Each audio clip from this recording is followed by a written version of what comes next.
Hola, os doy la bienvenida un día más a mi odisea literaria y hoy vengo con uno de los vídeos que más ilusión me hace cada año y es la ronda de recomendaciones de libros otoñales de 2024. Es un vídeo que llevo haciendo desde 2022, vais a encontrar abajo en la cajita de la descripción mi lista de reproducción otoñal para que podáis consultar las recomendaciones de otros años y las recomendaciones de hoy van a ser completamente diferentes porque lo que me gusta es que haya variedad. Además de eso, abajo en la cajita de la descripción también os voy a dejar un enlace de afiliado a mi Amazon Storefront donde encontraréis todos los libros de los que hablo en este vídeo. Hoy voy a empezar por una serie de recomendaciones infantiles y después ya pasaremos a las adultas. En primer lugar, os quería hablar de En el bosque de Néfer de Nera Mendiola con ilustraciones de Joshua Leonte. Se trata de una historia de fantasía middle grade oficialmente a partir de 8 años que además es una suerte de retelling de Caperucita porque nuestra protagonista es una joven niña llamada Anya que va a visitar a su abuela en el pueblo de las montañas en el que vive. Del bosque de Néfer, que es donde se encuentra la casa de su abuela, se cuentan miles de leyendas y además en la sinopsis dice que junto a la pequeña llega también el otoño acompañado de un extraño suceso que mantiene en vilo a todos los habitantes del lugar. Parece que la temporada no será demasiado tranquila. ¿Te atreves a unirte a esta aventura para descubrir qué secretos se esconden en este fantástico lugar? La historia presenta una serie de giros curiosos que han conseguido atraparme. Los personajes son muy interesantes y creo que están bien construidos. Además, cada uno tiene su personalidad y su función en la historia que todos cumplen divinamente. Además, la trama es imaginativa dentro de las directrices de que se inspira en un cuento clásico, pero para mí el punto fuerte es la narración. Me ha encantado la forma en la que está contada la historia, el estilo de la autora, es una narración inmersiva y bonita, aunque no deja de ser accesible para lectores más jóvenes. Mi siguiente recomendación middle grade son las dos primeras partes de la saga Crónicas de un verano aterrador de Kirsten White.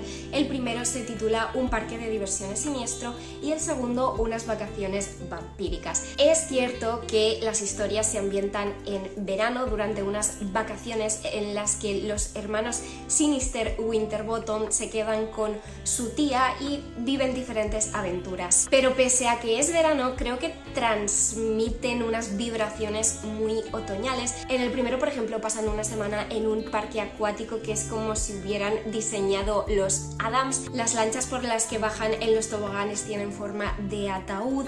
Todo es muy regio, el restaurante tiene sillones de terciopelo rojo oscuro. Bueno, ya os digo que la ambientación de verdad que es tirando a tétrica, teniendo en cuenta que sigue siendo una historia infantil y no da miedo, pero me parece una muy buena opción para la Spooky Season, así como evidentemente el segundo tomo, Unas vacaciones vampíricas. En este los hermanos se van a pasar unos días al Spa Sanguíneo, ubicado en la pequeña Transilvania y dirigido por un hombre llamado El Conde. El sitio está rodeado por un laberinto, hay pinturas que se mueven de lugar y un montón de murciélagos. Y cuando Will, la hermana mayor, empieza a mostrar síntomas de vampirismo, los hermanos saben que se han metido en un buen lío, pero además van a empezar a descubrir pistas sobre la desaparición de sus padres. Y mi última recomendación infantil es Aventuras a medianoche de Hannah Tuck.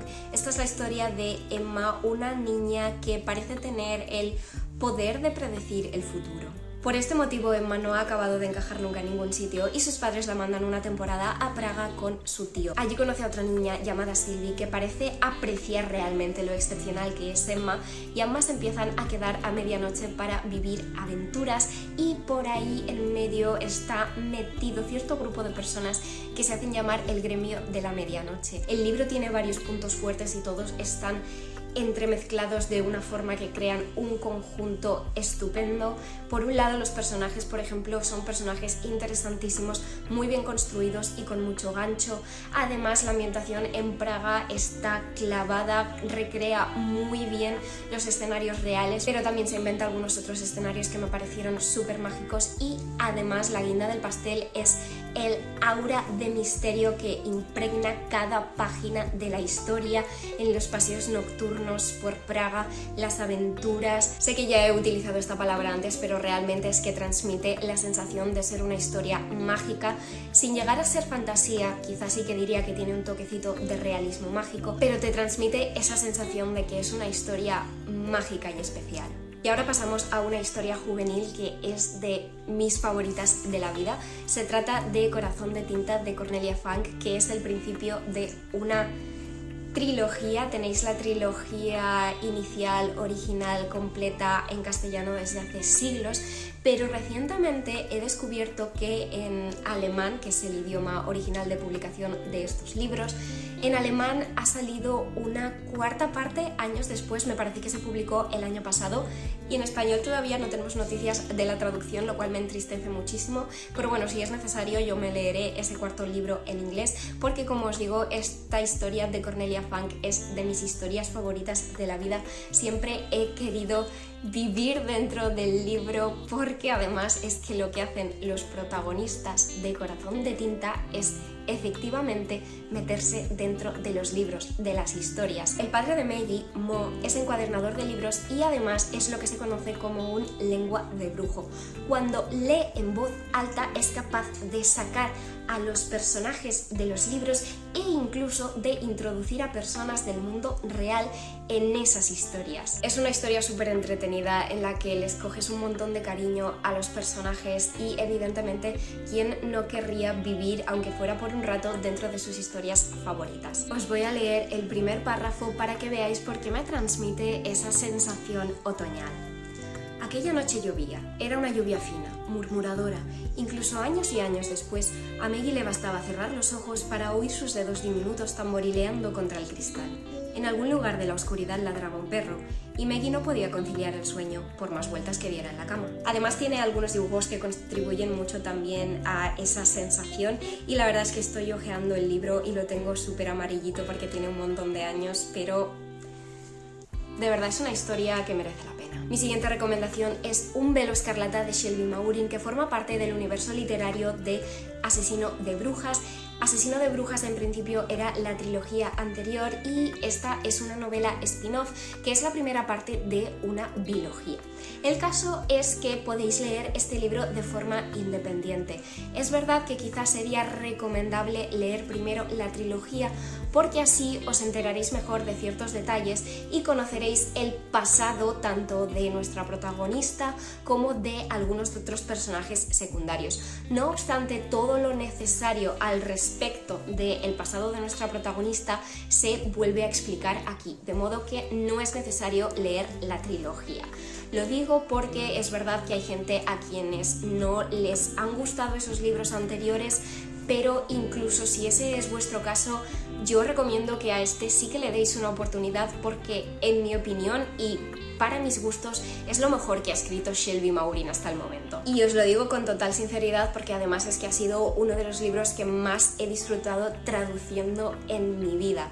Si en la trilogía inicial ya se nos presentaban criaturas sobrenaturales como brujas y hombres lobo, además de cazadores de brujas, en este libro la autora introduce a los vampiros. Nuestra protagonista es Sally, que es la primera mujer en pasar a engrosar las filas de los chasseurs, que son los cazadores de brujas y de otras criaturas si es necesario. Y el caso es que a raíz de unos acontecimientos traumáticos ella está decidida a ayudar a traer el bien, y Sally la verdad es que es una protagonista muy inocente, no es la típica protagonista de fantasía que sabe luchar, que además dispone de fuerza física y de otros atributos, sino que es uno de esos personajes a los que en muchas otras novelas se los deja de lado porque son mujeres más amables, más dulces y lo ven todo a través de una óptica mucho más ilusionada con la vida y dispuestas a creer en el buen fondo de personas y criaturas sobrenaturales. Y aquí nuestra protagonista se tiene que enfrentar a una oscuridad misteriosa que la tienta de ciertas maneras y tiene que enfrentarse a todo esto sin la ayuda de sus amigos. Tiene que enfrentarse a ciertos retos, ciertos misterios, ciertos peligros, pero creo que es muy interesante ver cómo lo sigue haciendo desde su propia perspectiva de bondad y amabilidad. Los personajes vampíricos también me han parecido muy guays, incluso tiene el micro cliché de solo hay una cama transformado en solo hay un ataúd, y de verdad que yo creo que merece la pena que le deis una oportunidad. Pasamos a Un encantamiento de cuervos de Margaret Rogerson. Confieso que este libro lo leí hace ya bastantes años y no recuerdo al 100% los detalles de la trama o de lo que me pareció, pero sí recuerdo bien la sensación que transmitía, y de hecho os voy a leer la sinopsis porque con ella vais a comprender por qué es ideal para leer en otoño. Es una historia de fantasía que tiene que ver con elfos. Todo el mundo sabe que los elfos son tan arrogantes como inmortales y por eso les gusta que se los retraten. Además, ansían el arte de los humanos porque ellos son incapaces de crear algo que transmita vida. Isobel los conoce bien, pues se gana la vida pintando sus rostros. Pero un día, el príncipe del otoño entra en su taller y, al retratarlo, comete un terrible error. Plasma en sus ojos el dolor humano que percibe en su mirada, un rasgo que cualquiera de sus súbditos consideraría una debilidad. Tras recibir el cuadro, el príncipe regresa convertido en cuervo y la acusa de traicionarlo ante su corte. La única manera de solucionarlo es que Isobel se adentre con él en las tierras del otoño para restaurar su reputación.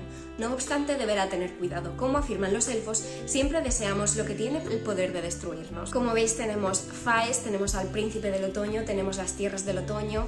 No me acordaré de los detalles, lo único que puedo deciros es que quizá no vaya a ser una historia que os cambie la vida, pero la ambientación otoñal y esas vibes ideales para la época están ahí. A continuación voy a hablaros de dos historias de brujas que leí el otoño pasado y que me encantaron. Es cierto que además de las recomendaciones otoñales de años anteriores, también tenéis un vídeo exclusivo de recomendaciones de historias de brujas. Esa es una sección que también me gustaría ampliar, aunque no es probable que pase este año, sino ya de cara al que viene, y por ese motivo quería incluir en este vídeo más genérico dos recomendaciones de historias de brujas porque de verdad que han pasado a ser de mis favoritas de la vida también. En primer lugar tengo In the Company of Witches de Aurelie Wallace.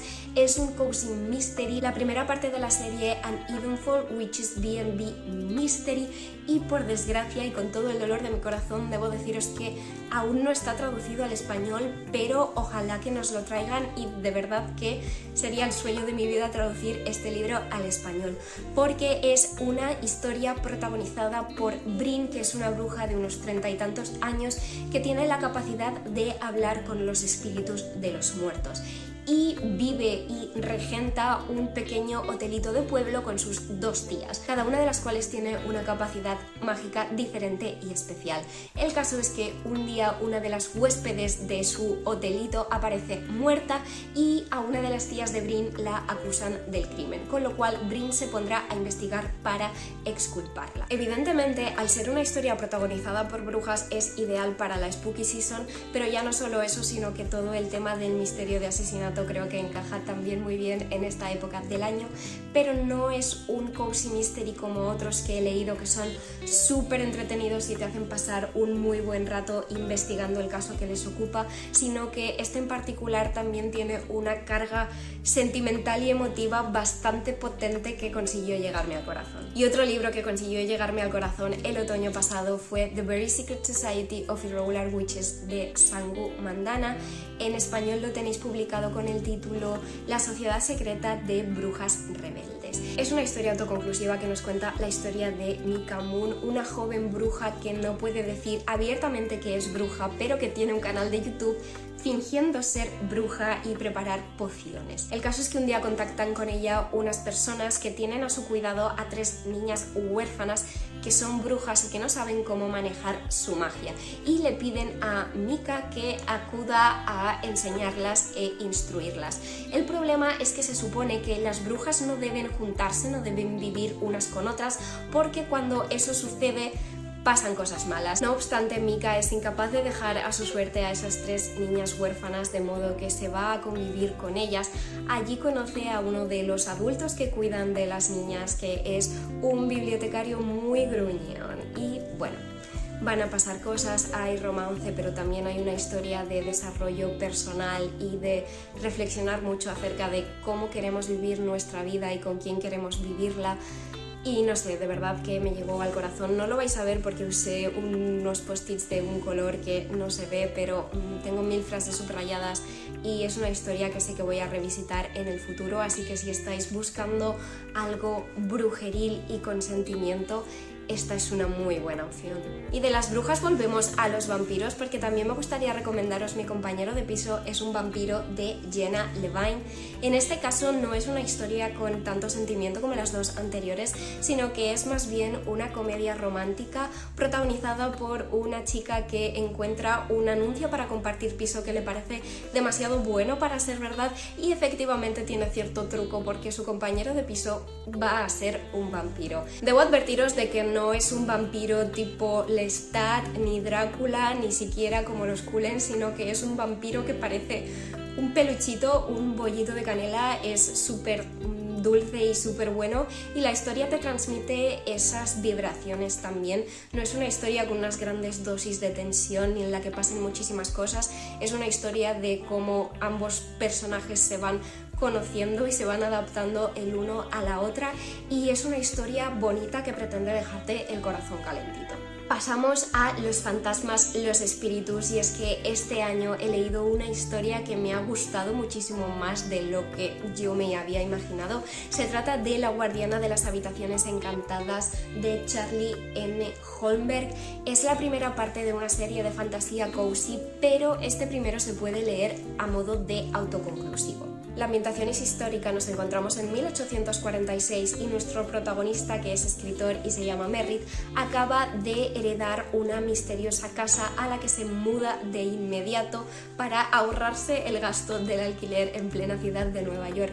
Lo que pasa es que una vez que se muda allí descubre por qué la casa lleva desocupada casi un siglo, y es que la casa, enfadada, se cierra de golpe con él dentro y se niega a dejarlo marchar. Por otro lado tenemos a Hulda, que trabaja para el Instituto para la Conservación de Lugares Encantados de Boston, que es experta en este tipo de edificios y cuya labor es preservar la importancia mágica e histórica de estos lugares. De modo que Hulda se va para allí para ayudar a Merritt a descubrir qué está pasando con su nuevo hogar, porque reacciona de esa manera. Lo más probable es que haya un fantasma, pero deben descubrir toda la historia detrás del fantasma para realmente arreglar los problemas de Merritt. Como ya os digo, es una historia que me sorprendió por la calidez que transmite, a la vez que tiene una ambientación bastante gris por la bruma que hay en la isla y que rodea la casa, y además me parece que crea unos personajes muy especiales, y también me gustó especialmente la narración porque no es recargada pero consigue transmitir. Y vamos con otra historia de fantasmas, porque os quiero recomendar El amor ha muerto de Ashley Poston. Aquí nuestra protagonista, Florence, es una escritora fantasma, es decir, que se dedica a escribir libros que salen bajo el nombre de otra persona. El caso es que Florence se mudó a la ciudad para trabajar, pero su familia vive en un pueblo donde dirigen una funeraria, y Florence un buen día tiene que volver porque su padre ha fallecido. Y cuando vuelve a casa no solo tiene que enfrentarse al duelo por su padre, no solo tiene que ayudar a su familia con el negocio y todos los preparativos del entierro, sino que se enfrenta otra vez a un hecho acerca de ella que le gusta olvidar, y es que tiene la capacidad de ver fantasmas, pero no es el fantasma de su padre el que se encuentra, sino el fantasma de su editor, que parece que ha muerto misteriosamente, pero que se ha quedado en este mundo para obligarla a entregar el último manuscrito que tiene pendiente, cosa que ella ve muy difícil porque actualmente está en mitad de un bloqueo escritoril tremendo. Si nos interesan los detalles exactos, lo cierto es que este libro se ambienta en primavera, pero eso me parece el único fallo de la historia, porque todo en ella, desde la ambientación, en la funeraria, en el cementerio, la capacidad de Florence de ver fantasmas, todo grita otoño. Pero además me encanta cómo se desarrolla la relación entre Florence y su editor fallecido. De hecho, si conocéis un poquito la obra de Ashley Poston, seguro que sabéis que sus historias siempre tienen un componente romántico, y si os preguntáis cómo se desarrolla exactamente ese componente entre un fantasma y una persona viva, tendréis que leer el libro para descubrirlo. Seguimos con las historias románticas, pero en esta ocasión con algo completamente contemporáneo, sin ningún elemento paranormal, pero me gustaría recomendaros también Amor en Juego de Elena Armas. Elena Armas es conocida por su biología anterior, Farsa de amor a la española y Experimento en Nueva York o Experimento de amor en Nueva York. Esos dos libros son sin duda los que la catapultaron a la fama, pero para mí este es el mejor libro que ha escrito hasta el momento, o al menos de los que yo he leído. Y me sorprendió bastante cuando me comentaron que tenía ambientación otoñal, porque eso yo no lo sabía, no lo dice en la sinopsis, pero en cuanto me lo dijeron me hice con él y lo leí el otoño pasado y la verdad es que fue todo un acierto. Esta es la historia de Adalyn, que es una mujer joven que siempre ha dedicado todo su tiempo y su energía al negocio. Trabaja para uno de los equipos de fútbol de su padre, los Miami Flames, pero toda su carrera se va al traste tras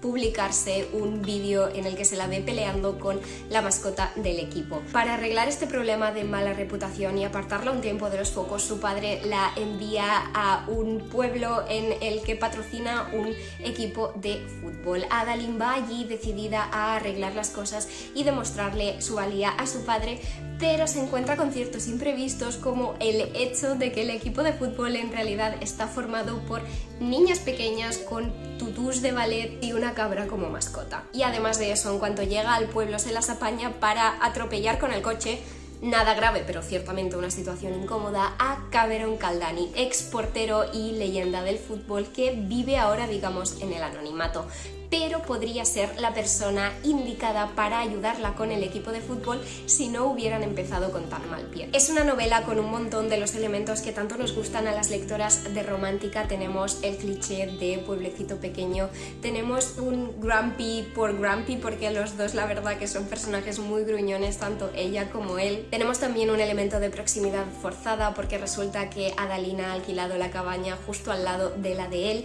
y además todo sucede con un slow burn tremendo. Los sentimientos se van desarrollando muy poco a poco, pero también vamos conociendo con pausa y a fondo a los personajes y vemos su evolución. La verdad es que es un libro que consiguió sorprenderme mucho, transmite además mucha dulzura y te deja con el corazón calentito, y creo que es sin duda la prueba de que Elena Armas va mejorando muchísimo como autora.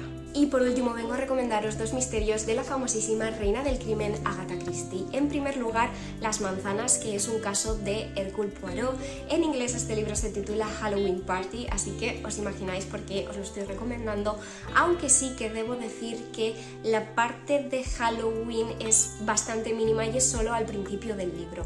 El caso es que durante una fiesta de Halloween con un montón de pruebas como capturar una manzana con la boca en un barril lleno de agua y cosas por el estilo, una niña que unas horas antes había afirmado que fue testigo de un crimen aparece muerta. Mucha gente cree que se ha ahogado en el barril de las manzanas por accidente, pero Ariadne Oliver, que era una de las asistentes a la fiesta, no está tan convencida, de modo que llama a su amigo Poirot para que investigue el tema. Como os digo, la ambientación de la fiesta de Halloween solo se da al principio, lo cual es una pena porque creo que habría estado muy guay que toda la investigación se llevara a cabo la misma noche de la fiesta dentro de esa casa que está toda adornada para la ocasión, pero de todas maneras, por esas vibes iniciales y si estáis buscando una historia de misterio para este otoño, podría ser una buena opción.